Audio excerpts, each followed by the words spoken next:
And welcome back to Hero Power. Today we are bringing you episode 12, Aggro Shaman. Yay, Shaman. Yay, Shaman. Oh, Versika, did we mention it's Aggro? Shaman. That's alright. Oh, that was... Shaman is still Shaman. Yeah, that was a little shout out to Tom on Facebook. That, I tell you what, when he made that comment, I thought I was going to choke. I was laughing so hard. So glad you love to get your laughs at my expense. Absolutely. I mean, what else is there to laugh at? Come on, man. Well, there's plenty to laugh at, I promise. All right, guys. So we are back for yet another week.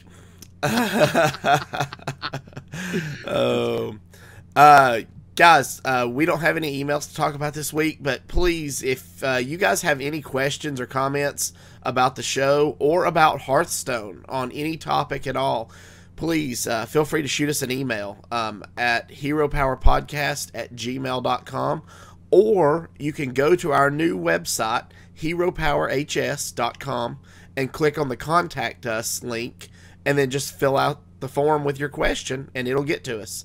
So please, any questions, any comments, feel free to send them in. We'd love to talk about them. Reminder that as of last week, all of our shows are now fully available on iTunes. The audio portions of our shows, I should say, because we do the show in two parts. So the first part is the audio portion for the listeners, and then the second part is our play portion, where we take what we talk about and put it into action. So you can view the full video episodes on our website, heropowerhs.com. All right, guys, let's start. Zeroshio, how have you played this week on the ladder? I've done pretty good, actually. I got back to my roots. I've been trying a lot of different decks lately, and they work in little stints. But I got back to playing classic mid-range Druid, what I'm good at. What's won me a couple small tournaments, and I zoomed my way up to 6 5-stars. I didn't break that 5 wall yet, but I think I'm going to try that this weekend and try to get into those top 5 ranks and push for legend if I can do it. I'm hopeful. Awesome.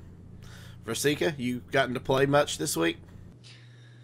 No, not much this week. I actually spent this week focusing on a little bit of Heroes of the Storm play. Watched a tournament over the weekend and just kind of got jazzed about it. And, hopefully there's that Podcasters tournament coming up in March. So I thought I could get some practice in while I had a little bit of time. Which, by the way, another reason why I didn't have a lot of time was that it was birthday weekend. And speaking of birthdays, Mr. Avantes, happy birthday. Today is Thou's birthday. It is. Thank you very much, sir. And happy birthday to you as well, as yesterday was your birthday. Always. I still can't believe, that's so crazy. Yeah. But yeah, we did birthday stuff over the weekend. Played some heroes. I did get a little bit of Hearthstone in, practicing one of the decks that we're going to play tonight. I've got to get out of the habit of doing my dailies on the ladder. It's killing my rank up. And I've not been super try hard in a while, but I need to push over into play mode to do my dailies and put a little more focus on my rank. Well, I started the week with a win 5 as a druid or something. I think it was a druid or mage.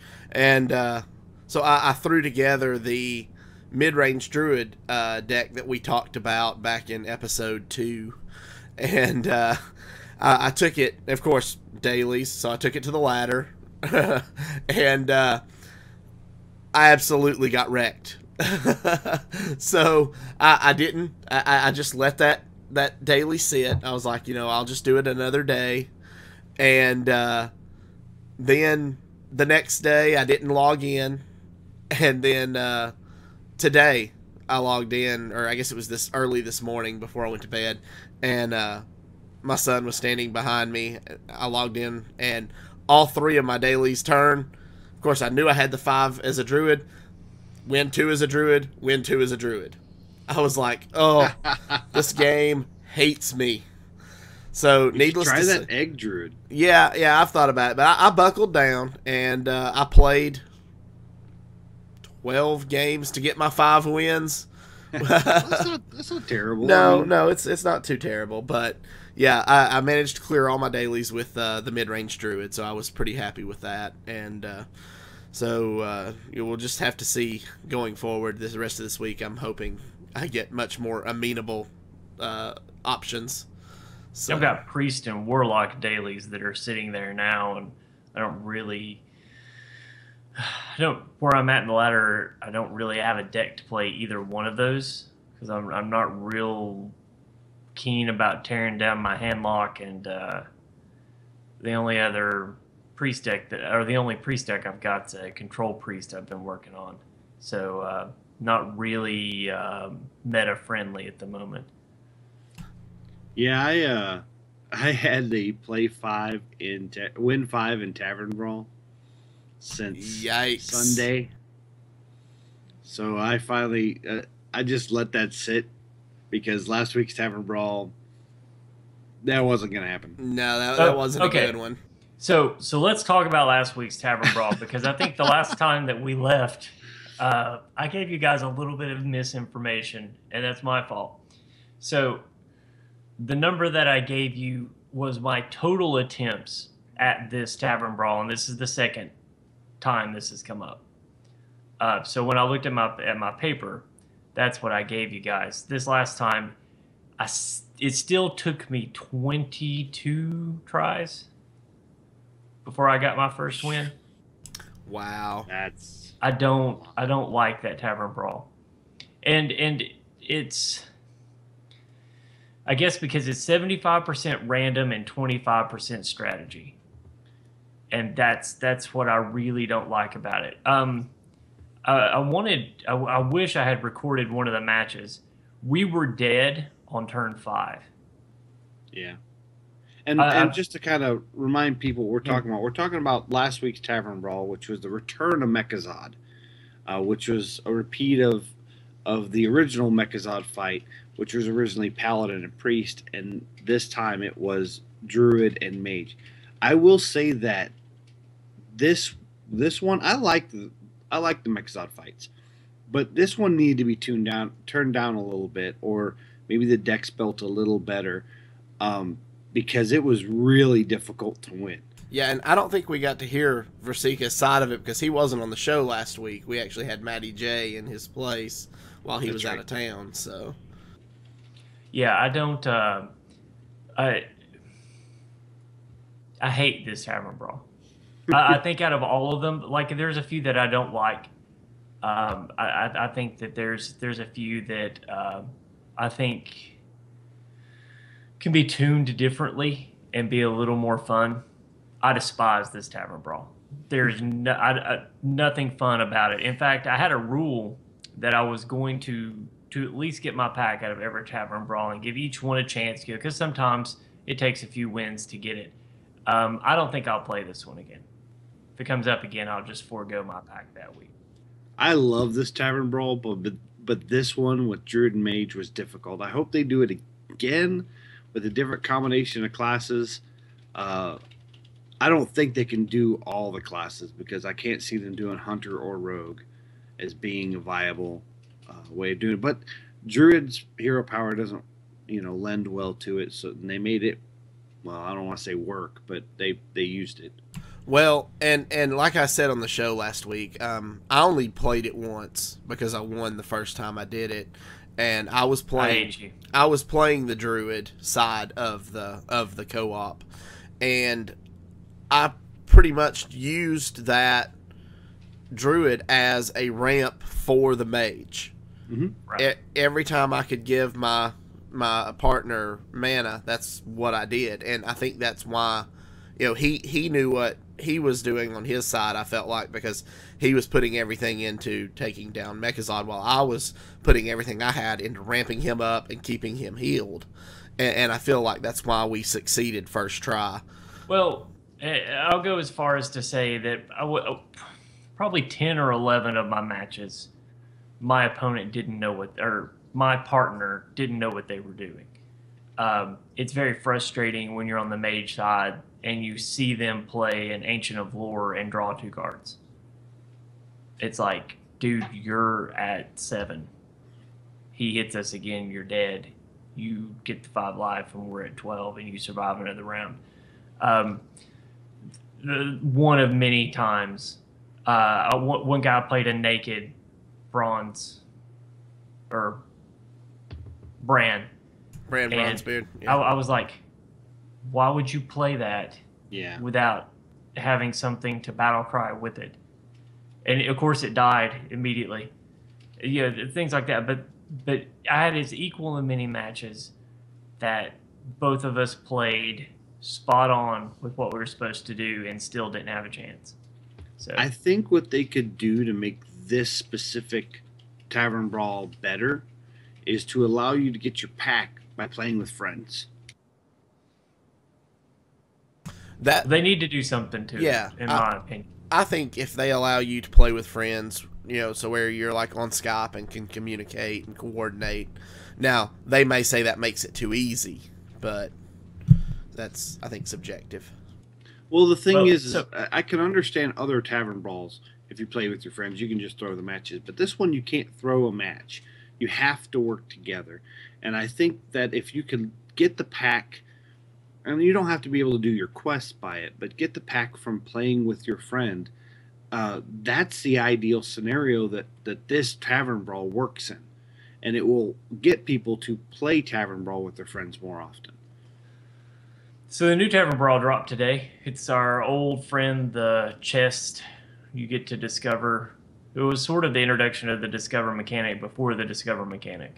So yeah, it was Captain Blackhearts Treasure. Yeah, and now this Tavern Brawl was the one I really didn't like the first time it came through. It took me like a dozen tries to get my win in that one.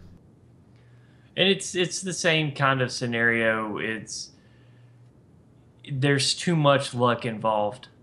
There's too much random. However, I will add that I played it as a mage today and won my first match. So, there you go. And I'll tell you, one class that really works well for this, believe it or not, is Shaman. Every time I've played Shaman with this Tavern Brawl, I seem to win. I don't want to say it's 100%, but it's a very high win rate. If I see this Tavern Brawl and I see a win with Shaman quest, I always keep them because it's great for this one. I don't know why, but I just always get good value cards out of my choices. You get the fire elemental, or what is it? The one that does 3 damage. I'm not sure. Yeah, it's fire elemental. I always get my fire elemental. Always get the right overload cards, and you can pick. Well, I don't have a lot going into these next turns. I can go ahead and pick a good overload card, or I have a good curve in my hand. I don't want to pick the overload cards. It has really good class balancing cards to go with this Discover mechanic. For this one, for me, it always seems to be like whoever gets the ogre first. I'll say a lot of those early on, and they're just, I feel like they're really hard to deal with if you get someone that gets a very, I guess, unique card. This is one of those Tavern Brawls where I feel like if you're an arena player, you're well prepared for this type of Tavern Brawl. If you're good in arena, okay. If you're not good in arena, then this is probably not going to be a Tavern Brawl that you're going to enjoy as much. I could possibly get behind that. I've gotten a little better at arena.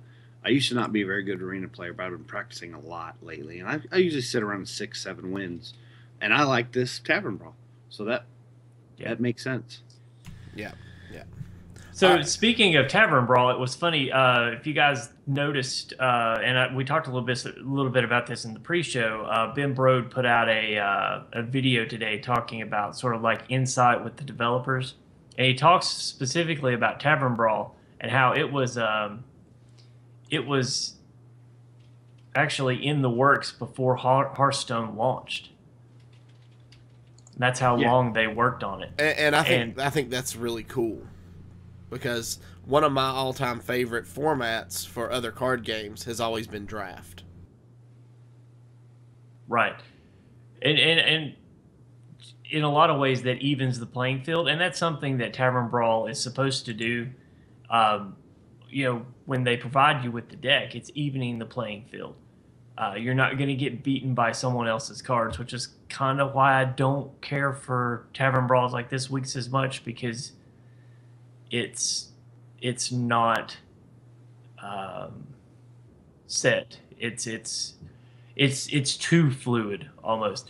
But anyways, he was talking about like the downtime in between expansions and adventures, and how they're going to work on like a little better communication between the developers and the community, so that we have a better feel for what's going on. And he was pretty upfront about the fact that he feels like their communication to us isn't as good as it could be, and that causes us to speculate. And sometimes we speculate and we get really excited about something, and it's like all of a sudden the rumor gets out of control and everyone's excited about it, and then they're just like, whoa, wait a minute, this isn't what we're doing at all. And they actually have to come out and almost like do a little bit of damage control over something because they didn't say anything. I'm just saying, I'm still waiting on my dance studio and WoW. Yeah. Well, I think he was talking about like he used Tavern Brawl as an example. They want to let people know they're working on this, but then it's like, we have this really great idea, but oh man, it's super exploitable, so we really can't do it. And then it's like everyone's so excited, and then they're disappointed, and so it's like weighing those expectations against weighing, the potential pitfalls of not being open and honest and sharing that information. So I think. He's taking ownership of that, but I think we have to take ownership too, as a community and as a player base, to speculate responsibly. Mm-hmm. It's awesome fun to talk about and speculate what's coming out. We were just talking about the two new heroes where they've released the voices and everyone's trying to guess who they are. That kind of stuff's fun, but just don't get so bent up on it that when it announces, if it's not who you thought it was, that you're disappointed. And what he's referring to is they've recently done some teasers for Heroes of the Storm. It's not Hearthstone related, but it's the same topic. This kind of thing is not uncommon, especially in Hearthstone. What was it? Right before BlizzCon, we had quite a few streamers and some professional players and Disguised Toast.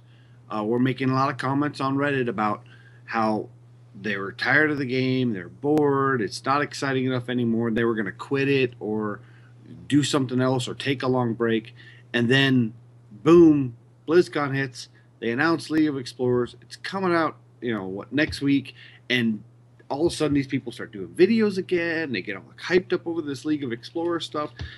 This happens with games. And we have to remember, Hearthstone is a relatively young game. It's 2 years now? Yeah, right at 2 years. So, I mean, they're still getting these timings right. And you'll hear people that are like, well, this month they were 3 months between expansions or releases, and then it was 4 months. They're not getting the stuff out steadily. It's not that they're not getting stuff out steadily. They're trying to find that sweet spot. And sometimes you have to push a release out a week or two, or pull it back a week or two if you think that that's what your fan base needs and that's what your player base needs. So the big thing I can say is be patient with Blizzard. They, even though they've been in the gaming industry for so long, Hearthstone's a totally different thing for them. and they need that time to kind of figure out the sweet spots and release dates and exactly how they do nerfs, changes the cards, things like that. Right, and I think that's a very good point too. And to kind of expand on that, you know, how many cards were released in that expansion or in the most recent adventure, and you look at how many that immediately made an impact on the game. We've got other cards in there that, given time, people may figure out a way to use those in a different way, or build a deck concept around something. And you've got to give time for those cards to get into the flow of the meta and allow the meta to change around them a little bit. Otherwise, you may never see these cards again, and then they're wasted because something new and shiny has come out, and suddenly no one's paying attention to what came out in League of Explorers, and you've got a potentially valuable card sitting over here that has a defined use that no one is really taking the time to figure out yet, and now they're not going to take the time to figure it out because they've already moved on to something else.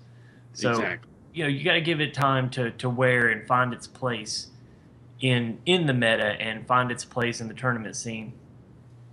Yeah, to kind of wrap up this discussion, I like these developer insights that Ben Brode does.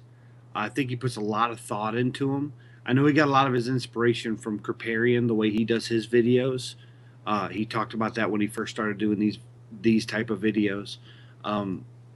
I think Ben Brode is probably one of the best developers to reach out to the community and get the insight from the community. He does a few podcasts. He absorbs that information. He's been a guest. Let me correct that. He's been a guest on a few podcasts. He absorbs that information and that feedback from the player base and puts it into his work. And I really think that he does a good job. And I hope he keeps doing these developer insights, because I think that's going to help the player base get from expansion to expansion, adventure mode to adventure mode. Well, I think really in the end,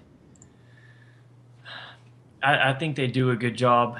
I think we have to be patient as a community, and I think that we need to understand that we're not going to be privy to all the information that goes on behind the scenes, and understand that they have the game's best interest in mind. They don't want to see people get bored. They don't want to see people fall off, but they have to kind of walk that line between giving us what we want and giving us what we need. And sometimes what we need is more time with a set or an expansion or an adventure, and allow the game to take its course. Yeah, Exactly. and talking about the devs, I don't know if you guys are aware of this, but have either of you ever watched the credits for Hearthstone? Yes. I haven't looked at them in depth, but I've seen them. So, while the credits scroll, there are cards that pop up for each of the devs that have different abilities.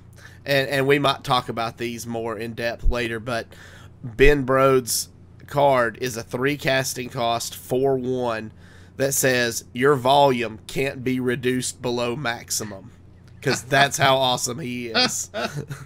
And so we might touch on these because they're a lot of fun, but he's a loud individual. You could tell he was trying to rein it in on this video. But yeah, absolutely, it's in your launcher.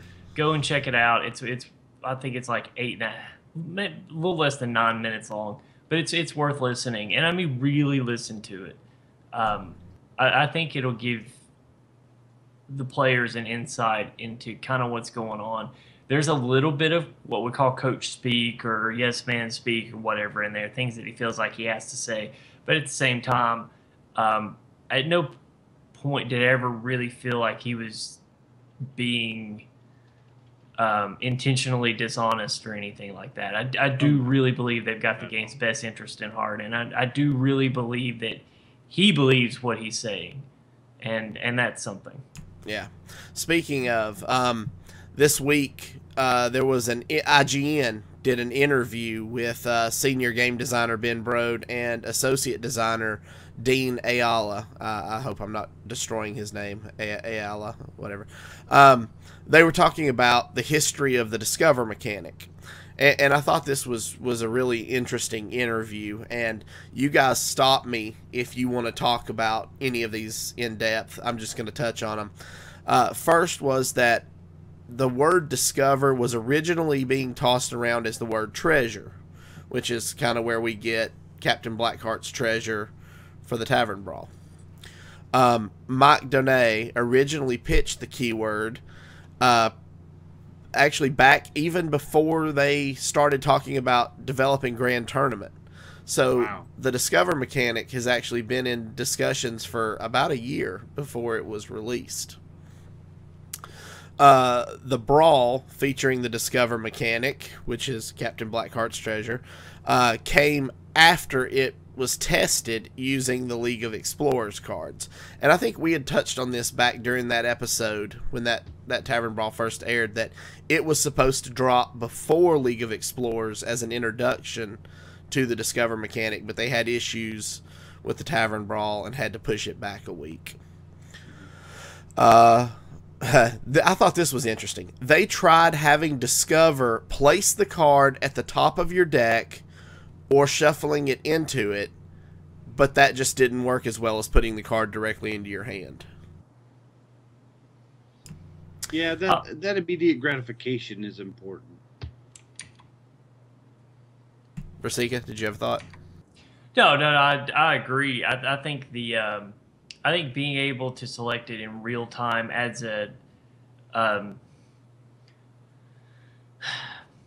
sense of urgency almost, but it also adds. I think it aids in helping players develop that quick decision making and quick strategizing right off the bat, and being able to adjust a strategy as you go along. And I'll make a real quick art reference.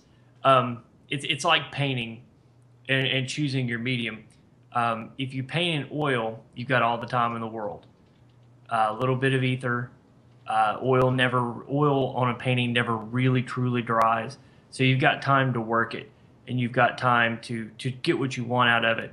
But one of the reasons why I like to paint with acrylic is because acrylic paint dries so quickly. You have to make decisions, and if you make a wrong decision, it's there.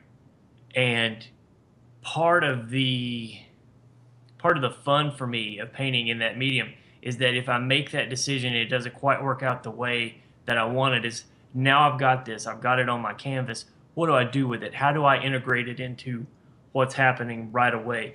And in a lot of times in doing this, my painting has actually changed from what I set out to paint into something totally different. And in the end, I actually usually like it better. Strategy is a lot of the same way, and this is sort of forcing you to paint with acrylic when maybe you're used to painting with oil, and it's preparing you for other phases and a higher level of competitive play. Yeah. I really like that analogy. I think that was very well spoken. I like that. Thanks. All right. So Discover is also relatively similar to draw a card in value. So they went and they actually looked at current cards that allow you to draw a card, and then they were like, how can we best implement this? And so I feel like they did a good job by allowing it to go directly into your hand. The choice to apply Discover to only your class cards and neutral cards was actually made late in the development of the mechanic. That way you have a better idea of what your opponent or you yourself might draw from it.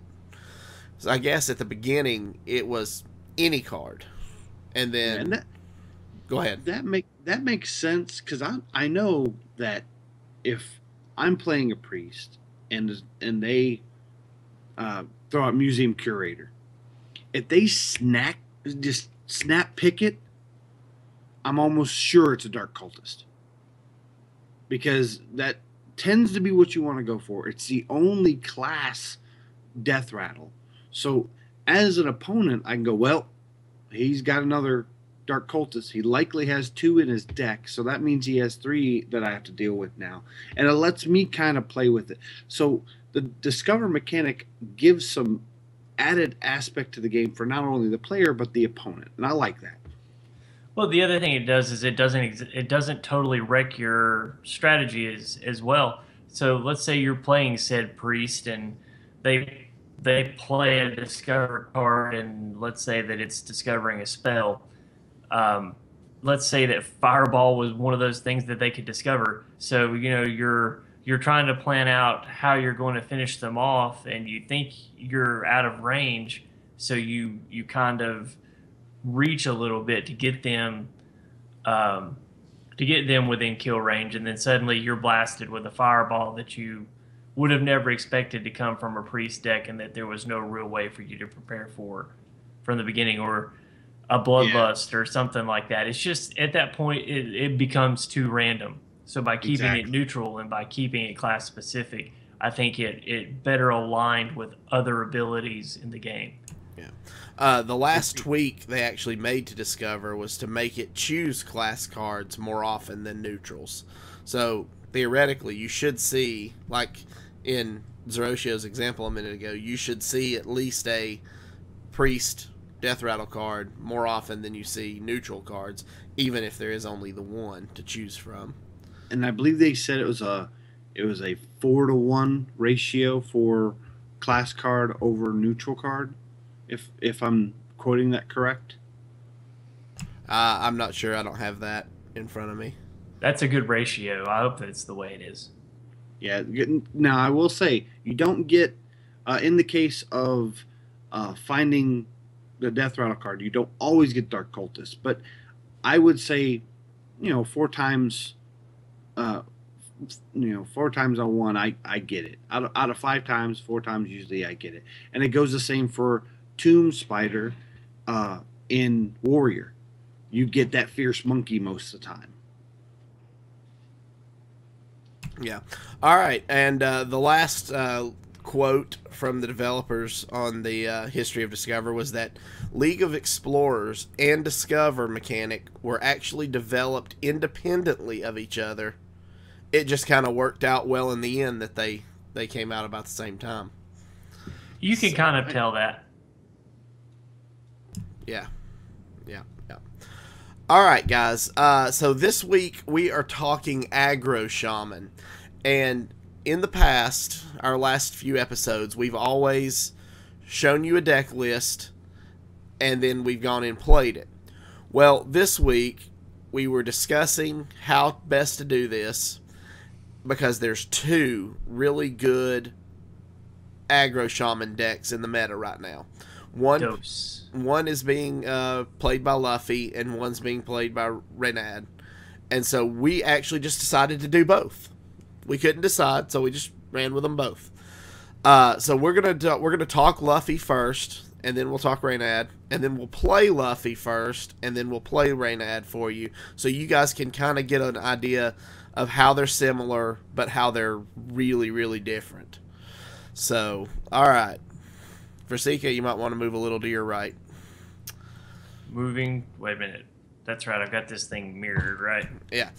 Did I go the right way? Yep, you did. All right. So, Luffy's aggro deck contains 1 Earth Shock, 2 Lightning Bolts, 2 Rockbiter weapons, 2 Abusive Sergeants, 2 Leper Gnomes, Sir Finley Muggleton, 2 Tunnel Trogs, 2 Ancestral Knowledge, 2 Crackle, 2 Lava Shock, 2 Totem Golem, 2 Feral Spirits, 2 Lava Bursts, 2 Argent Horse Riders, 2 Unbound Elementals, and 2 Doom Hammers.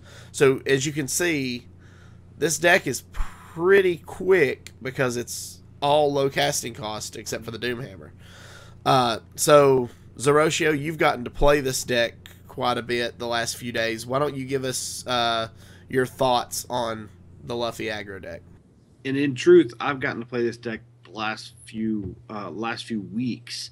Luffy has made a few versions of this, but pretty much 28 of the cards have been consistent. He has 2 that he's been swapping out. He's tried Wolf Rider and a few other quicker cards, and he's settled on the 2 Unbound Elementals. And the one important thing to notice in here is there's 2 Doom Hammers.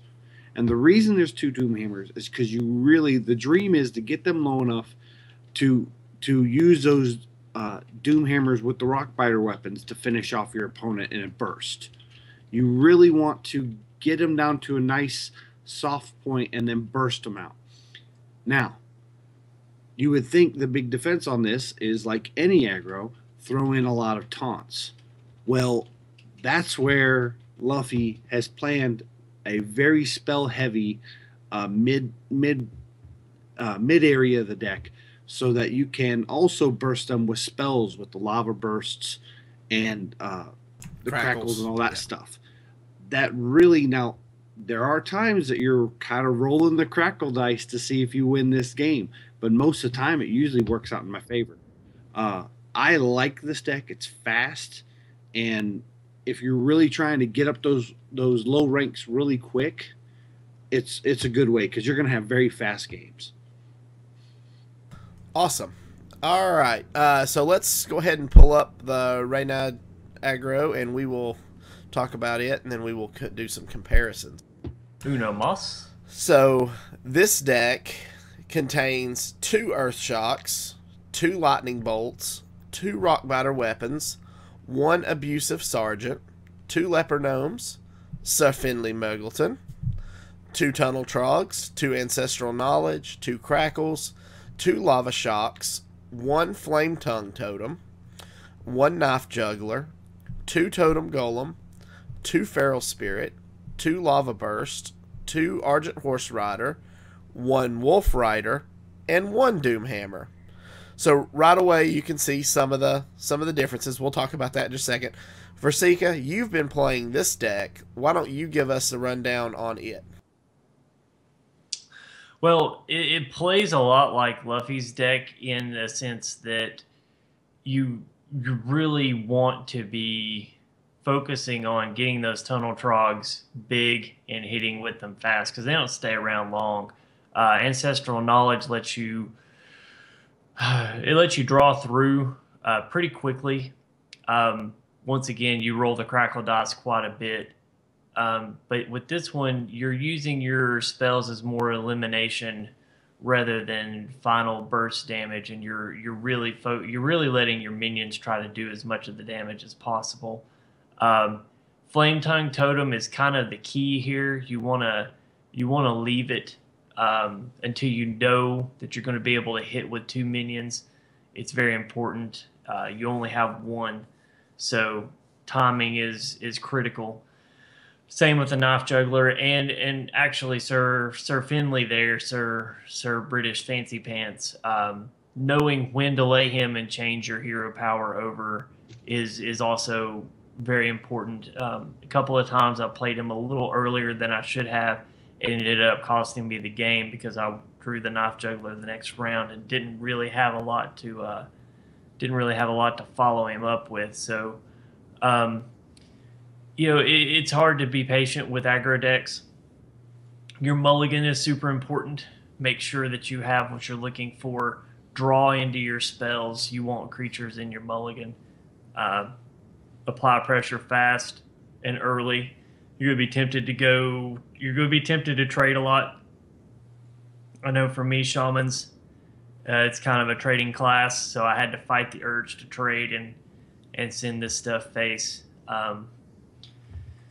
It's rough. Argent Horse Rider is sort of an unspoken MVP. That's what you want to do your trading with if you can, while they've got that they've got their defensive shield up, divine shield up. Face is the place. Yep. One thing I wanted to kind of chime in on both of these decks is with Muggleton, you really want to pick your hero power wisely. And the reason it's really good is because there's a lot of hero powers that'll be better than the Shaman hero power, especially mid-game. The Druid hero power is great with Doomhammer, especially with Luffy's version. But ideally, you want that Hunter hero power. I know you're going to hate it, but no. Hunter I hero choose power it. is very important. I mean, I that's choose that it 90% of the time. That's that 2 damage to the face when you have the mana. And with the value of these cards and the mana cost of these cards, you usually have the mana for your hero power. Unlike, the Hunter face deck, right. Now, mind you, you're going to go into overload the next turn, but usually it's a killing blow. Yeah, so that's a question I wanted to ask. Versika, why don't you go ahead and compare Aggro Shaman to Face Hunter for me? Well, Aggro Shaman is really all about it's all about managing your overload, and to me, that's what makes this. I don't want to say less dirty deck, but I feel like you have to. I feel like you. Mastermind's in chat. His wife's listening. I feel like you have to have a better grasp of timing, and you have to know your deck. You have to know what your opponent is playing, and if you make a mistake, it will usually cost you the game. And you'll see that tonight because it is easy to overthink these. Mm-hmm. It's also easy to underestimate your opponent. Think you've got something when you don't. This deck is a lot like playing. It's a lot like playing a blaster in City of Heroes or an assassin in Heroes of the Storm. It's very easy to find yourself in a position where you thought you were okay, and then suddenly you find out just how much of a glass cannon you really are. Overextend. Gotcha. Yeah, when you overextend with these, there is no coming back. You are committed, and at that point, you have said, "I'm going to race you," and pretty much dare them to try and stop you. I think one of the things that you'll notice about both of these decks is it's missing a key card that helps shamans control the board. There's no lightning storm. There's no elemental destruction. You have no board clear whatsoever. So you have to force them to trade with you instead of you trading with them. And that's it's harder to do with this deck than it is with a Face Hunter. And your only real control mechanic is the feral spirits, and that's loose control at best. Yeah. Well, I tell you what, I'm excited. So let's check these decks out. What do you guys say? Let's do it. All right. So with that, as always, if you're joining us on Twitch or YouTube, please stay tuned for the live play portion of our show. If you are listening via our audio podcast at this time, we'd like to thank you for joining us. Remember, you can follow us on Twitter at HeroPower_cast, and you can find our past episodes on YouTube at youtube.com/ECMMOGamers. If you enjoy the show, you can help support and improve the show by joining our Patreon at patreon.com/HeroPower. As always, we will see you all again next week. And don't forget to use your hero power. Alrighty, let's play these decks. I'm really excited to watch these games. So let me fire it up here. And so, Zeroshio, you're going to start with the Luffy Shaman. You're on deck. Oh, I'm on deck. Wait, what? Yeah, no. Zeroshio's at bat. Versika's on deck. I'm so bad at baseball. Baseball analogies. Y'all are killing me here. Okay. Alright, I'm going to go ahead and get in here.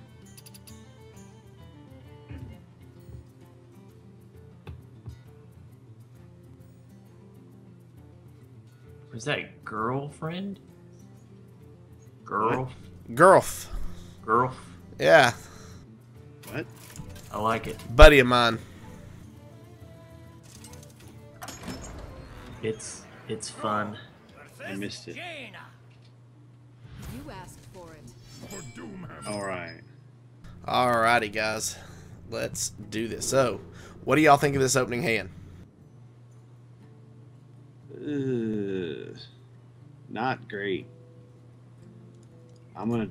What are we mulliganing for? We really want those 1 and 2 drops.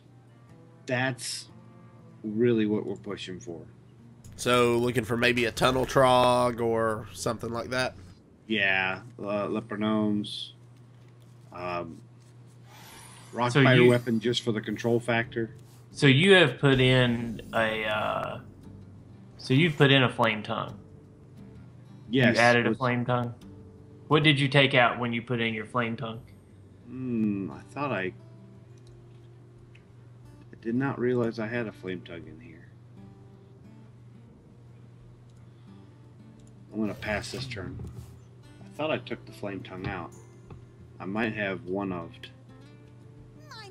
I'll have to double check that after this one here. That was actually one of the things that I liked about Reynad's deck that I felt Luffy's deck was missing, was the trade potential for the flame. And I noticed so glad to see that you added it. Yeah, and I think that might have been something I tossed back and forth. I thought I took it back out of here because I did do some swapping to test, and I may have mistakenly. You know what? I think I might have done the wrong deck. Hold on. I'm gonna go ahead and double check myself because I did both versions. I'll give them a free win. Because there was a knife juggler. Yeah, because I think I might have pulled the wrong one. So you were playing both decks this week. Yeah, I did play both, and I thought I got rid of. Yeah, I did. I did not mean to do that. I apologize. Do you want to go ahead and play, Versika, while I fix this? Yeah, sure. Do you mind? No, I don't mind at all. Yeah, all right, so we're gonna. That's faux pas on my side. We're gonna switch over to the Reynad Shaman deck. Let me know when you're ready to spectate me. I'm ready as soon as you get into a match. All right. Now my rank is quite a bit lower than Zeroshio's because I'm a dum-dum and do my dailies in ranked mode.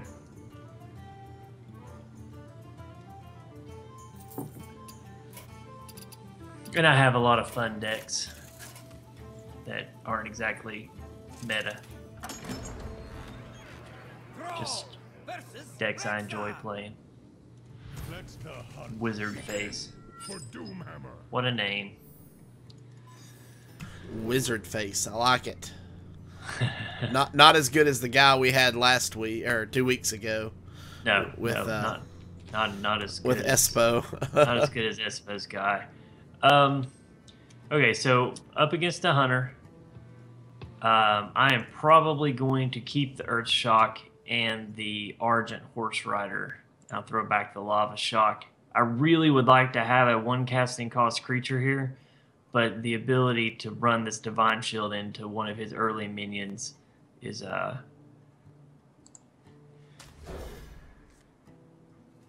pretty good. Yeah, so. I really like I usually always try to keep an Earth Shock regardless of what I'm playing against just because of the prevalence of Annoyatron.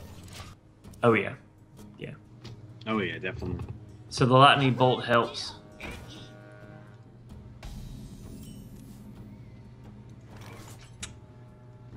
So I'm just going to go ahead and use this on him. Prevent any damage, that's good. Any damage at all. I've got my Rock Biter weapon. I can clear if I need to.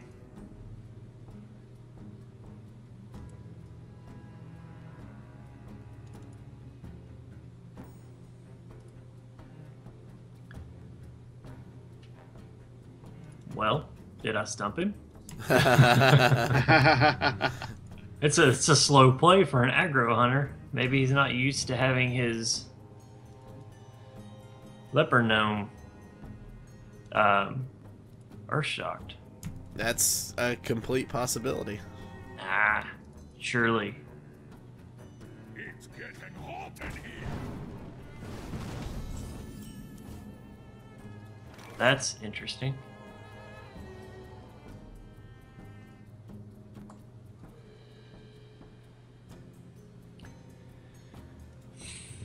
And I'm fixed when we get to that point. Okay. Sorry about that. No, you're fine. I think I'm just going to throw out a totem here. I can't take him with the Ardent Horse Rider, and I want to save that totem golem in case I draw a Tunnel Trog. So maybe he'll run the 2/3 into my into your my totem. Yeah. Yeah. Yeah, a lot of times that's a choice of whether you want to use the rock biter to clear or save it. That's why I like 2 of rock biter. There was a version of Luffy's that only had 1 rock biter, and I didn't find it as consistent. He is.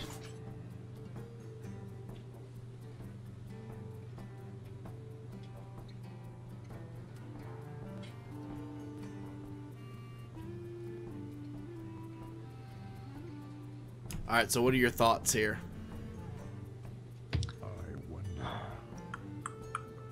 I'm thinking I'm going to use the Abusive Sergeant to get rid of the Divine Shield.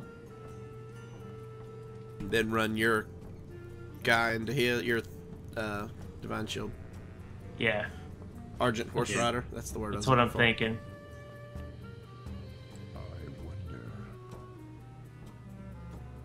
That'll leave you with some pretty decent board presence. Yep. Yeah. Get in there and fight, maggot. And you're seeing Explosive Trap kind of leave the Face Hunter meta a bit. So let me ask you, why did you? Remind me, Abusive Sergeant. Can you only poke your minion, or can you poke any minion? No, you give your minion +2. Okay. I'm thinking of the warrior. Yeah, you're thinking of the Cruel Taskmaster. Yeah, that's it. Yeah.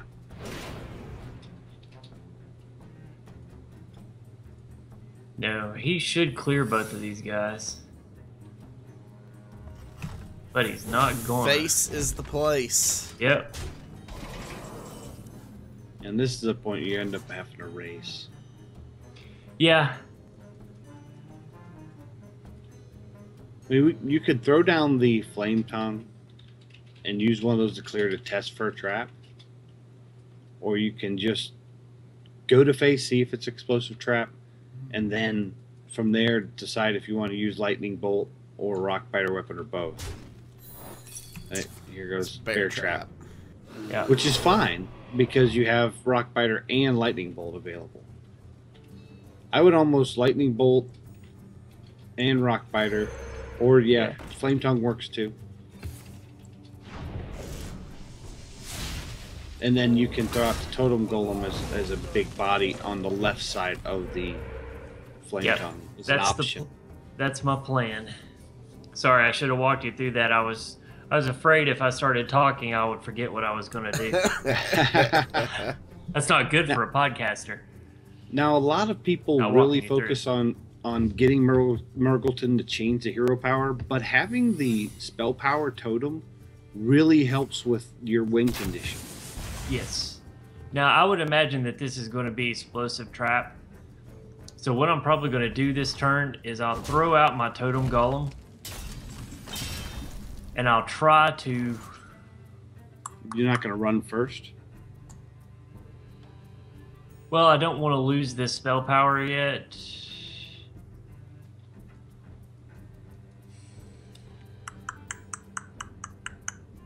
I was hoping to get Healing Stream, but I guess I'll go ahead and pop this. Yeah. Now hopefully I'll get a Healing Stream. Totem, no.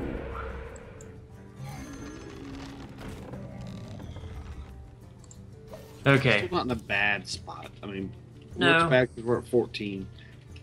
He does have a lot of cards in his hand. Yeah. That's okay. He's just activating his kill commands. And this is usually the point you really want to be pushing for lethal. It's kind of not a good spot that we had to deal with his minions so much. There's a Trog.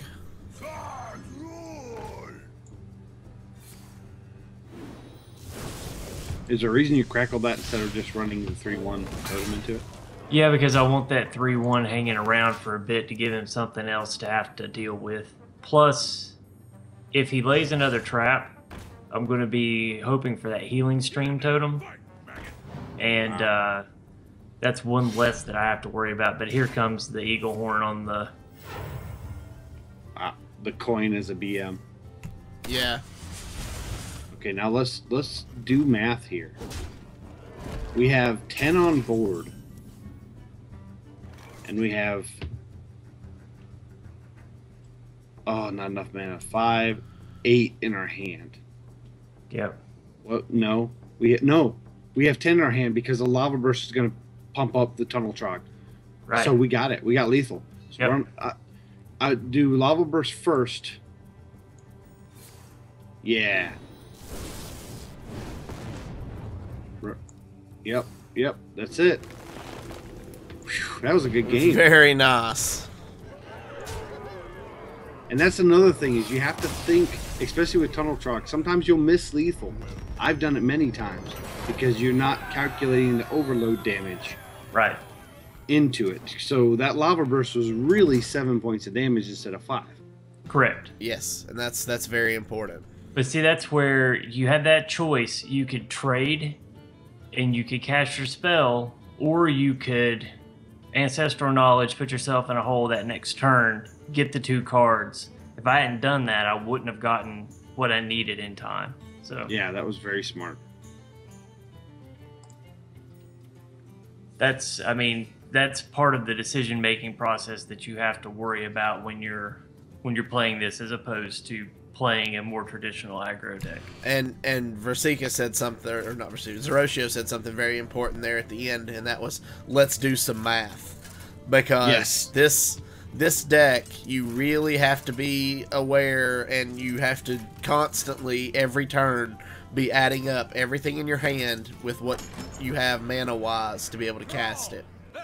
I'm a druid player, so I'm good at the maths. For the Frost Wolves. Every All right, turn, so even see- turn 2, you're thinking, can combo kill him? So what I'm probably going to do here is throw back the Crackle, throw back the Rock Biter, and keep the Lightning Bolt. Just in case Yeah, I the get a Abusive Tunnel Sergeant- Frog. Yeah, the Abusive Sergeant is iffy, but that's some good early damage if you get Tunnel Trog. Right, and if I wasn't playing a Shaman, I would probably throw him back too. But Yeah. because I'm playing another Shaman, being able to clear those totems early if I need it, I can throw him out and let his power fizzle if I need to, just to get a little bit of early totem clear. And of course, I didn't draw anything that would help me, so At least you have the Rock Biter just if things get hairy. If he throws out a Yeah. Tunnel Trog. I Okay, wouldn't so throw out a naked Abusive Sergeant. I don't like Yep. that play ever. I'm just gonna pass it. And I know it doesn't feel good to do it, but I will do it if he had thrown something out, something that I really needed to get rid of, I would have done it. But so with 2 Earth Shocks in my hand, I'm really tempted to just go ahead and shock him so he doesn't get the card draw out of it. But he may be trying to bait an Earth Shock. The fact that you drew into the Earth Shock, the second one, I follow that up. I like that. Yeah. Yeah. I think that's the route I'm going to go. Now at this point, do you I've got go ahead more and throw out cards in hand. the value Abusive Sergeant just to get a body on the board? Yeah, I think so. Get in there and fight, maggot. So now he's got to react to me. And it won't feel good to have to use any removal on this. Did you No. bring some fish? And now I that's get to good. Yeah, now I get That's- to clear the totemic. That's so, good value for you, absolutely. Mhm. Yeah.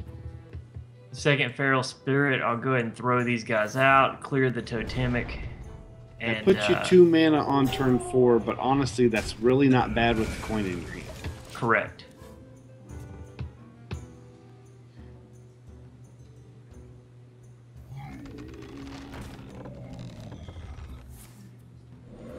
It's like he's playing a similar style.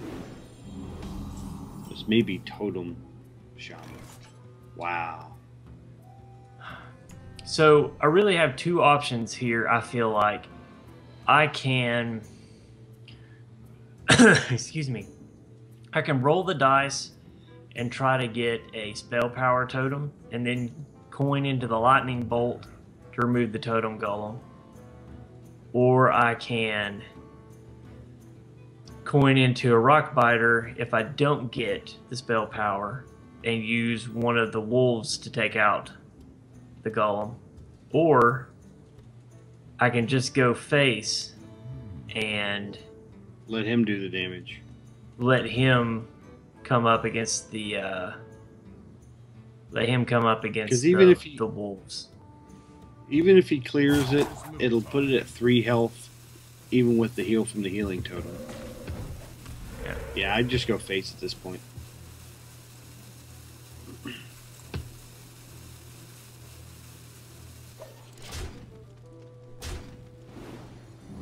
And a rock biter or a lightning bolt will kill the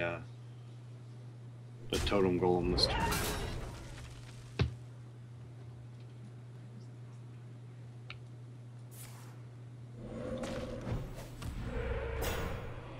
That is not what I wanted to see. It's a nuisance. Yeah, and it leaves him 2 mana, so he's... Oh, there we go. There's good. Yeah, Tunnel that's what I Charge into was lightning going bolt. for. Yep. And then into feral spirits, even if we want to. That's exactly what I'm going to do. Yeah. And this is where the feral spirits act as a form of control, because he has to get through them with his creatures to get to your tunnel trogs and anything else. Right. Unless he lightning storms, and if he's course. running totem, then he can lightning storm here and clear my board. I'm just hoping he doesn't have one. Yep, or fire element.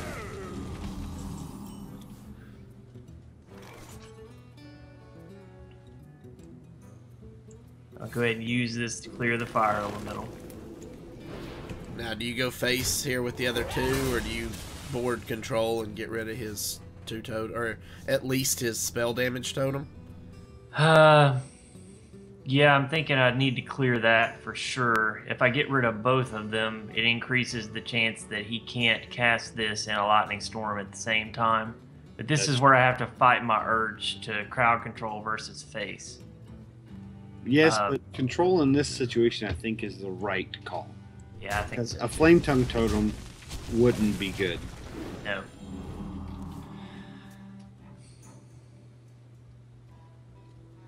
It's sad we've used both our feral spirits before we got knife joke. Yeah, it happens. Now he'll clear the other one. Yeah. That in combination with the rock biter clears the 6/5, fire element. yeah. Yep. And that's Do we go what- ahead knife juggle first? Yeah, I Yeah. think so. Put the apple on your head. And now make sure that yeah, there you go. The reason you put the knife juggler on the left is to ensure that any other totems get the buff when you summon them, right? Correct. Would like that juggle to go to the face, but Yeah. It happens. Did you bring But see, another decent play there would have been to go for the crackle. That's big. Yeah. Yeah, that's not good. no. Sure. I mean, you can earth shock that. Yeah. And then this is where And that's what I'm face- going to have to Face do. is the place, get rid of that taunt and just start focus on going to face. It's not great to race.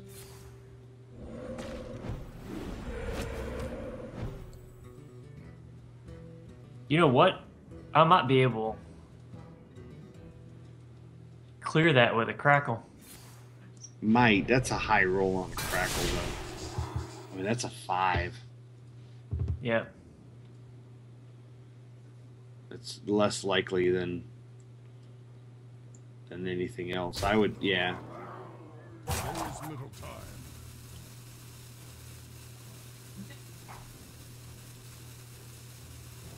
Do you go ahead and value crackle face, or?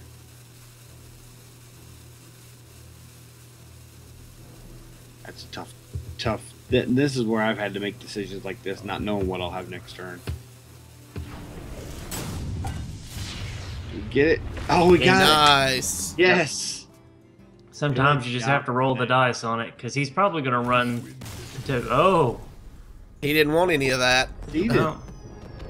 I was surprised on that. Well, that might have been all of his big threats. Yeah. Well, that's 2 wins for Reynad's Shaman deck. Yeah. So let's flip back over, and you got Luffy's ready now? I sure do. All right, let's flip back over and give Luffy's Aggro Shaman a chance here.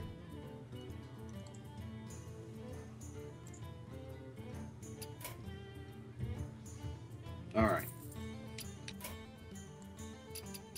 Let's redeem that auto concede I had to do earlier.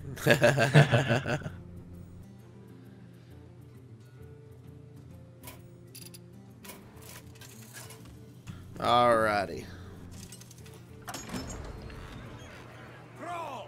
Wow, that is a good opening hand. Look at that curve. I will fight with honor. 1, 2, 3. I'd say keep it. Yeah, absolutely. Absolutely, yeah. Now, this is where you'll see a little bit of change in tactic. With Tunnel Trog, he can take out those dudes really easy. So early on, you may end up trading in for a couple of the Silverhand recruits until you get some overload damage on him. Once you get some overload damage, it's more value. Now, do we go ahead and do the Tunnel Trog? I think so. I think you lead with Tunnel Trog, followed I don't. by Totem Golem. Gosh, I don't know. I think till we see what kind he's playing, I would almost throw out that Leper Gnome to see if he's gonna hit it with that hammer. But that gives us turn 2. We'd almost Totem It's up to you. instead of Totem Golem. I'll go ahead and do the Leper Gnome because I see the value in it. And this will also bait out any kind of shenanigan style removals with knife jugglers or whatnot he tries to do early. Shield a Minibot. Doomsayer. Wow. I'm glad I did that. Just Totem face. Totem face, yeah. That's crazy. There's 4 damage. Gotta say I didn't see that coming. No, I didn't either. Now I've seen some decks running Doomsayer just to kind of stop aggro early, but not in Paladin. So we've got a pretty active Paladin player in chat. Mastermind, are you familiar with any Paladin builds that are running Doomsayer right now? Do we Tunnel Trog and Totem Golem? I think we do now. Yeah. Okay. Because this puts us at 3 mana going to turn 4. Plenty enough for Argent Horse Rider. Yep. And see, this is where sometimes I struggle between Argent Horse Rider and maybe going and managing that a little bit earlier. See, I don't mind this so much. Sense. I don't mind that so much because I can still clear the dude. But what I'm thinking here is a Horse Rider into the 3/3 Aldor Peacekeeper. Yeah. And Totem the Totem Golem into it now. as well. Yeah. Leaving it on the board and go ahead and clear the dude so he doesn't secret us. Yeah. Yeah. Okay. Don't worry, loves. The cavalry's here. And where this differs then with, say, a Face Hunter deck is you do want some early board control so that he's only putting 1 creature out a turn and you can keep going face and he'll have to take time to trade. You want to get basically you want more minions on the board than him.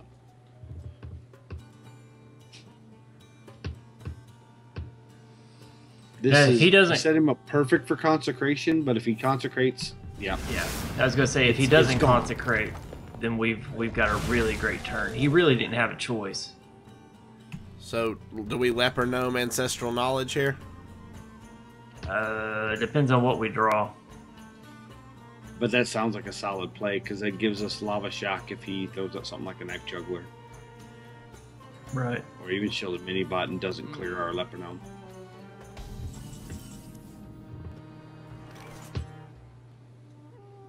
See, I think instead here, I think you throw the Leper Gnome and the Wolves and pass the turn.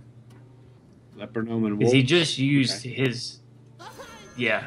I think he probably just used his only consecrate. Most paladin decks only run one now. So Yeah. at least most of the paladin decks that I've seen in the upper levels of play are only running one.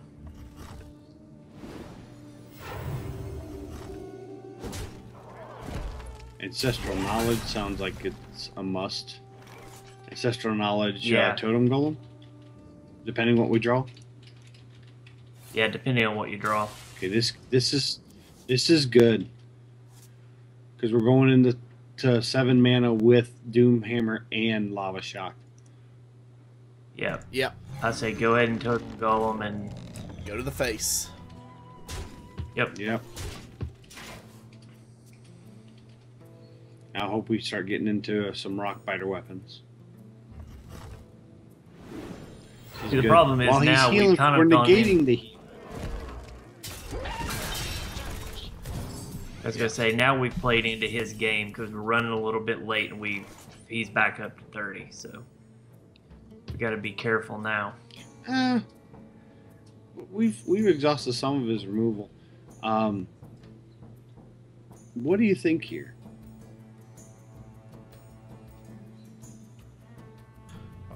Are you thinking lightning bolt the 3/3 and just totem this turn?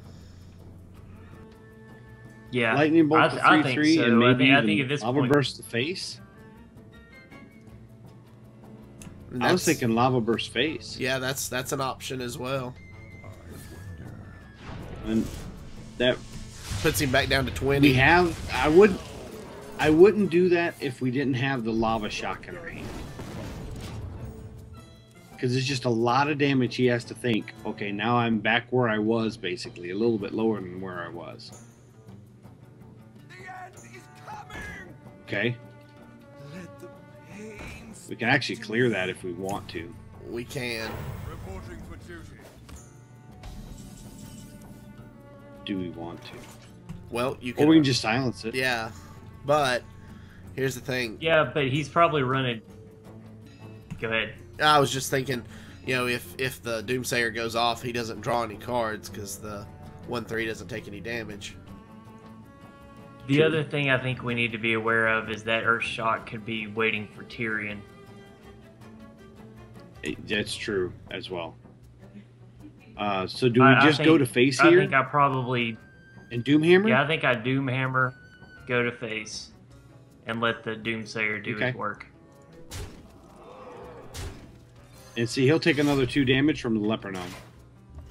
So this is going to Yep. put him down to 9. Job's done. Which is, I mean, next turn we've got 6 points of damage with Lava Shock. So we can just draw into any of a million different answers we have. Right. The unhand. I say he's probably got a heal. I don't know why you threw Acolyte of Pain down after a Doomsayer. Wow, the draw engine. Yeah, that's a lot of This cards. is an Areno Paladin, is it? Crackle. What do we got? 2, 4. Totem 6. first. Not really. So it's Totem first. Yes. Do we want to do a test crackle? I what do mean, we got? We this got. I can't see your screen because our Skype has almost completely messed up. I don't see any details. So. I've got Lava Shock, Earth Shock, and Crackle. I'm obviously going What's to his face health at now? for full. 17. He's now at 13 after the 2 Doomhammer shots. I'm going to Crackle Yeah. because it just feels right. Okay. 4 low. Go ahead and Lava Shock now since I got the extra damage. Little time. Yeah. Might as well, yeah. And we have He'll have to Earth Shock Reno. to stop any. If he has it, yeah. Yeah. He'll have to Reno now. I'm trying to think if we saw. Well, no, we saw 2 Doomsayers, Yep, we've seen 2 Doomsayers. but that doesn't mean anything. It's been common to put a 1 of that has 2. It's weird to say that. Let 1, me 2 of. think.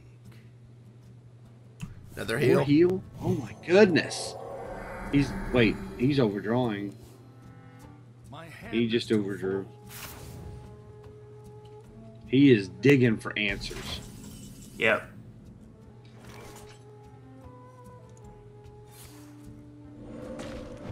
I really hate using all of this, but hoping to draw into. Go ahead and lightning bolt. Just get the damage on his face. Yeah, I think so. I mean, right at While this we point, have the- at this point, we're just trying to burn him down as quickly as possible. My hand is Oh too yes, that's a great burn. Sludge Belcher. Our best top deck right here would be a rock biter Rock weapon. biter. Rock fighter. Yeah. Or another lava shock, or A lava burst would work. lava burst, lava shock. I think we have another lightning bolt. Do we have another lightning bolt? Or we used one early? That's not. Not desirable, but throw him out. He's basically a taunt. He's got to run something into it. Do we hold off hitting the face? I think so. What's he at? I can't 6. see. He's at 6. So It you would hit put him him at twice, 2. it puts him at 2. Yeah. But then, rock biter still saves us. Yeah, I don't see any value in waiting for the rock biter versus going ahead and hitting it now. And this, may- at least, if he puts up 2 taunts, because he would need 2 taunts. That way, a spell still kills him. Yeah, but you may also draw into your second Doomhammer. That's true. That's very true. That's another reason you run 2. If it gets to this point, usually you're not wanting to stay in turn 10 this long.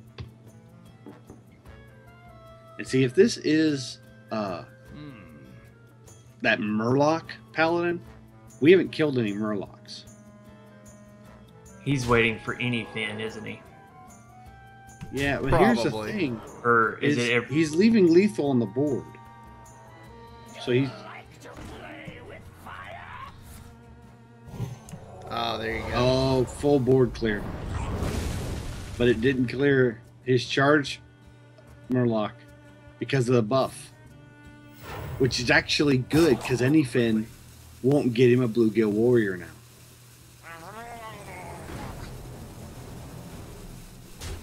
Oh, there's so many answers. There it is. Yes! Whew! That was a really interesting paladin deck. I don't think he drew quite what he was looking for. He didn't get any Murlocs early. That was the Murloc Paladin. That was the Anyfin deck. We killed him twice. Basically, he what? 2 lay on hands and An antique A- kill antique bot. kill bot. TKL bot. So that's 24 points of healing. Yep. Plus, if you want to count the Swords. the swords, that's 30 points of healing. So we killed him twice. Yep. Brawl versus Rexa. And technically, and then some, because we actually ended up doing 63 points of damage to him.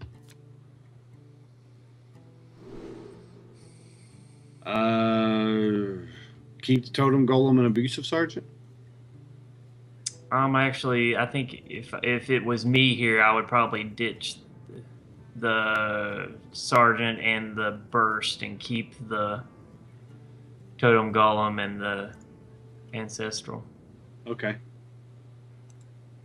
It's hunter, and Yeah. they have legend card back, so likely it's face hunter. That's what I'm thinking. Yep. Sorry, I was hoping to draw. I was hoping to draw your Earth Shock. sorry, Mastermind's wife. I apologize. Yeah, Earthshock would have been nice. See, Do we point out the golem that puts us 1 mana on turn 2, but we have the abusive sergeant and the rockbiter weapon. It's up to you. I like doing that because we have so many 1 casting costs in our hand. So there's so much we can still do. He will likely go to face.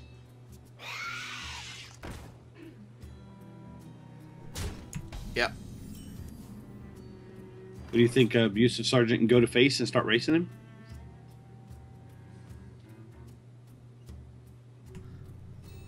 I don't see why not. That puts 2 bodies on the board that are bigger than his. Rasika? It's, this... Sure. This is fighting all of his normal tactics with Shaman. And Hunter, because that spider's a beast. So I'm thinking kill True. command on the totem golem. I would have cleared, I think, the spider so that... There it is. Yeah. Hmm? Look at our resident face hunter player making the call before it happens.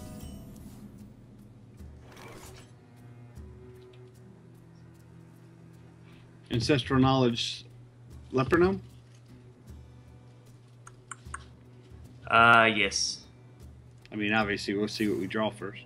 Well, you're not going to put any one casting cost anything out there Yeah. unless it's a leper gnome.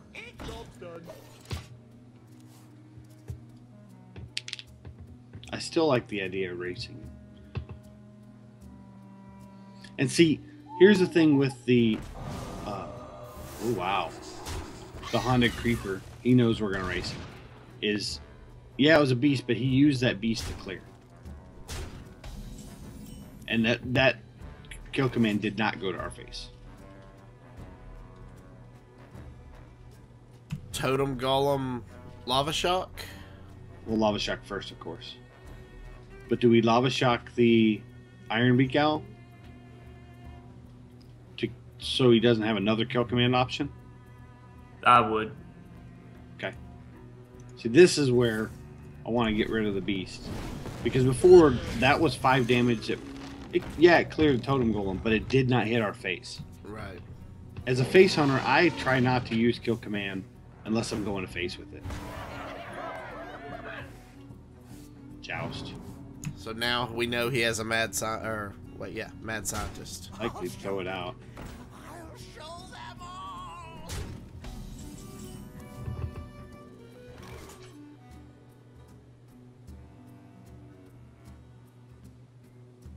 You think Unbound Elemental, Lightning Bolt the King's Elec, and then go face? I wonder. Sure. I think for me, I would Unbound Elemental and probably Lightning Bolt the Elec and then Totem Golem the Leper. Totem Golem the Leper? Okay, that's viable. That's viable as well. It's starting to get to the point where that 2 damage that you're inevitably going to take from him is going to hurt Yeah. at an inopportune time. And that gives us a stronger board now. I think he's going to clear the Totem Golem with the Mad Scientist. No. Wow, he is going face. So do you Argent Horse Rider Rock Biter weapon to clear the 6/5? That sounds like the best way to deal with it. I think I would, and then run the totem golem into. Don't worry, love. Yeah. The count- Into one of the 2/2s? Yeah, I would. At this point, I wouldn't let a beast stay on the board if I could help it. Okay, so clear both beasts. And then Leper Gnome? I would. Okay.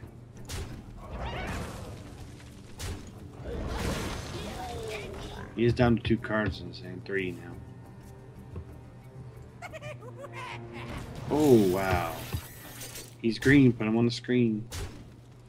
Yeah, this is not going well. I think you got an ancestral knowledge here. Yep. Dig for answers. Hope for a lava burst. Or a crackle.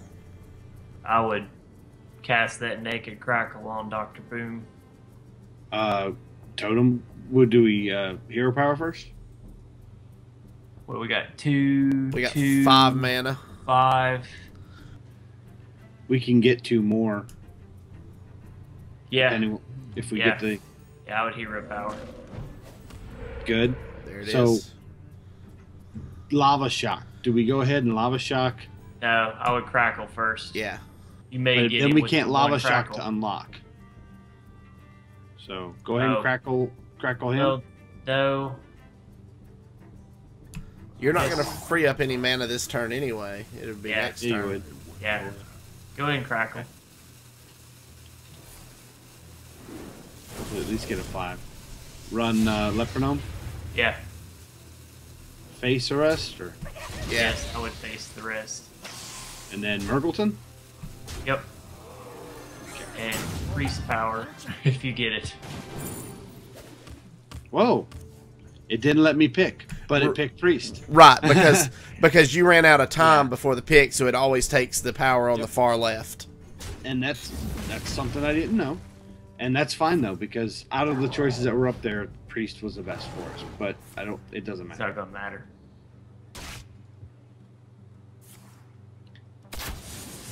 Yeah, Hunter's been the one matchup I've had trouble with, and I don't think it's necessarily its bad matchup. I think it's my play against Hunter. I've never really done great against Hunter unless I'm for sure that it's a face Hunter.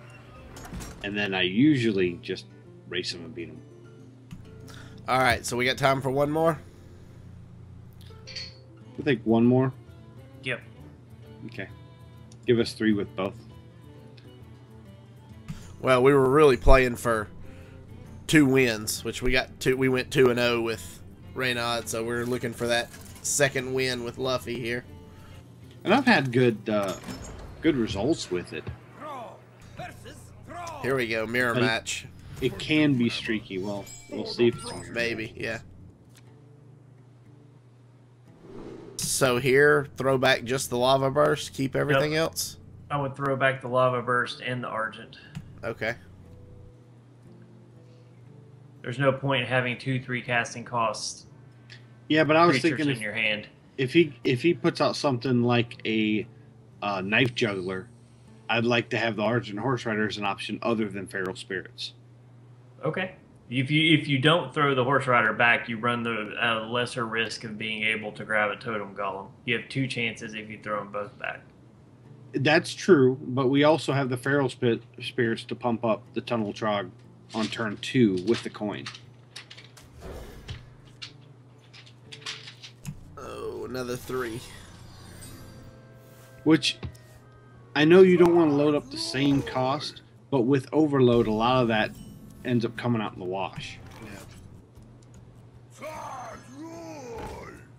I have a feeling that's going to get lightning bolted though. Yep. Well, rock biter weapon. Nope, he got the totem golem.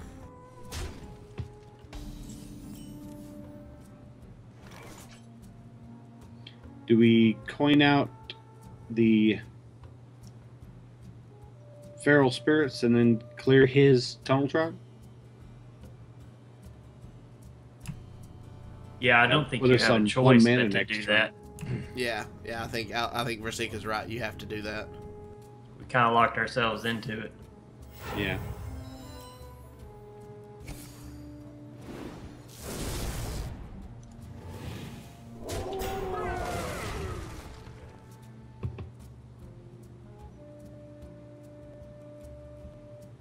Now, if he's got a lightning bolt, he'd be smart to go ahead and use it on the tunnel trog. But he may be. Yeah. Yeah, there it is. Yeah.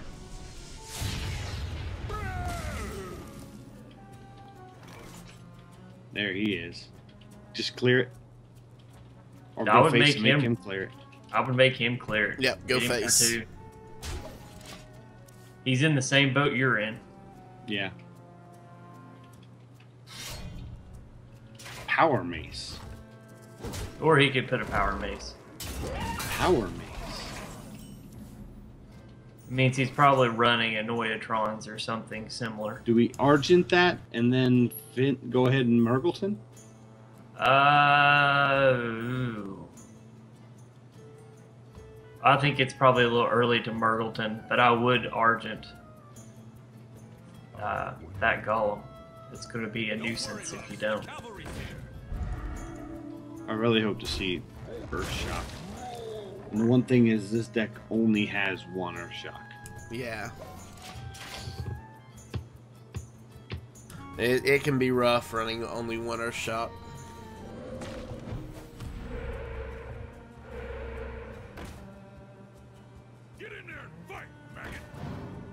Wow. He is Really committing the board. Yeah. I think he's using that power mace just for the 3 damage. I don't think he has any. That's just... So why would you do that instead of using the Stormforged Axe, though, which has an overload and can power the Tunnel Frog? I don't know. Maybe he is running some... I don't know. Okay, so do we Doomhammer and double up clear the flame totem? I think you do. Because we could put threats on the board, but I'd like to get rid of 4 damage. He's only got 2 cards in his hand. Unless he draws an Ancestral Knowledge, we've kind of got him. That's my thought. Is let him overextend, and then we'll start putting threats on the board. Another power mace. Power mace. Is he running a mech shaman and just not drawing into any mechs? Is Stormforge a 3/2 or is it a 2/3? It's a 2/3. See, I think he wants the 3 attack for the power mace. That's weird. You see, right here, I feel like we're in a really good spot. And I know you're not going to get the benefit of the Unbound, but I feel like you're in a really good spot to throw out those Feral Spirits and then just work on... Like, the first thing I'd do would be clear that 2/1 and 1/1. Spell Power Totem. Yeah, okay. Okay. Spell Power and then the 2/1? See, I don't know. See, I would almost be tempted to clear that other totem so that you don't take the 2 to the face. Gotcha. And he still has to use the power mace. Do we throw down a value? No, I don't like the idea of a value abusive sergeant. No, and actually, I think here is Murgleton. I think Murgleton is good here. Okay, so I don't roll. Druid would be great. Yeah. Or Hunter. Steady shot. Well, yeah, steady shot. Yeah. Yeah. I mean, that's we're behind on damage, but honestly, I can't see him getting through this quickly. I think we're in a better shape to really ramp now. Yeah. So this turn, we're going to have 5 mana available. I guess we Unbound and Totem Golem. That's, yeah. Yeah. He's going to go to face with that. Nope. Yeah, he went to face with it. He's talking about the abusive. Oh, I thought he was talking about the crackle. See, I'm Murgleton and clear that 2/1 abusive right off the bat. Yep. Yep. And then go ahead and use 1 charge to clear the O2, and then the other one to face, and Unbound and Totem Golem. Yep. That's exactly. Unbound, Totem Golem. What's that put us on the board? We got lethal next turn unless he changes the board state. I think we do. 6, 7, 12, and then we got 10 with our face. So yeah. Yep. Excellent. Yep. We knew it. We knew it. Yeah. That's how it should work. A little bit of control, and then of course go into face when you have to. Yeah. And being patient with Murgleton, because if you notice, once we put that Hunter hero power down, he kind of paused when his turn came about. And I think he was trying to think of what he had. Yeah. Yep. Well, what do I have at this point to get me back in this game? Because at that point he was giving up damage. What, 4/1? Yeah. Yes. Yeah.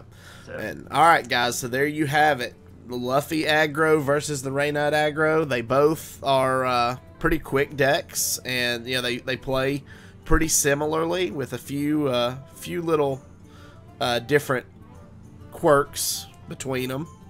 And my testing is pretty much 50-50 with them. I've won pretty much the same ratio of wins with both decks, so I can't say one's better than the other. Yeah. I like the Luffy better because I like the 2 Doomhammers and it's better than my playstyle, but honestly I can't say one is better than the other. And just for the record, I actually took the Wolf Rider out and put a second Doomhammer in the Reynad version as well. So that's totally doable if you want to make some slot adjustments and maybe kind of pick and choose what you like about each one. I think they work similarly enough that you can almost do a hybrid of the two, and Yeah. you're not going to do what they individually do very well, but you're not going to have the Reynad's weakness isn't going to be as glaring, and Luffy's weakness isn't going to be as glaring either. It kind of and my version averages it. my version of Luffy's, I took out the Unbound Elementals because I thought they were too slow, and I put in Wolf Riders. The thing about the Unbound Elemental is they're great clearing tools. They gives you another clearing tool beside the Feral Spirit. But also, as you could see, when that guy saw that he had no real way to clear it, sometimes it helps to concede. The 4-body definitely, especially against another aggro deck. If I knew I was playing another aggro, I'd probably put in the Unbounds. Yeah. But if I'm going against mid-range, which I'm seeing a lot of on the ladder, I definitely want that just straight face damage. Yeah. All right, guys, that's going to do it for us this week. If you have any questions or comments about the show or about Hearthstone, please email us at heropowerpodcast@gmail.com. Please do us a favor and hit that subscribe button on YouTube if you have not done so already, or give us a follow on Twitch to be alerted to when we go live. Remember to check out our Patreon, because once we hit our first milestone, we're going to start giving away a minimum $20 a month prize. It could be anything from one of these Battle.net cards that I hold in my hand to different Battle.net one of those Battle.net cards, to any kind of just awesome bobbleheads or pop figures. It's going to be some really cool stuff. But to be entered into that drawing, the Hearthstone pins, to be entered into that drawing, you just need to be one of our Patreons at the $5 a month level for a chance to win a $20 a month prize. I mean, that's pretty awesome returns. It's not always going to be necessarily Hearthstone stuff. Yeah, no, it could be just random cool stuff. So for more details on that, check out our Patreon at patreon.com/heropower. All right, guys, until next week, good gaming.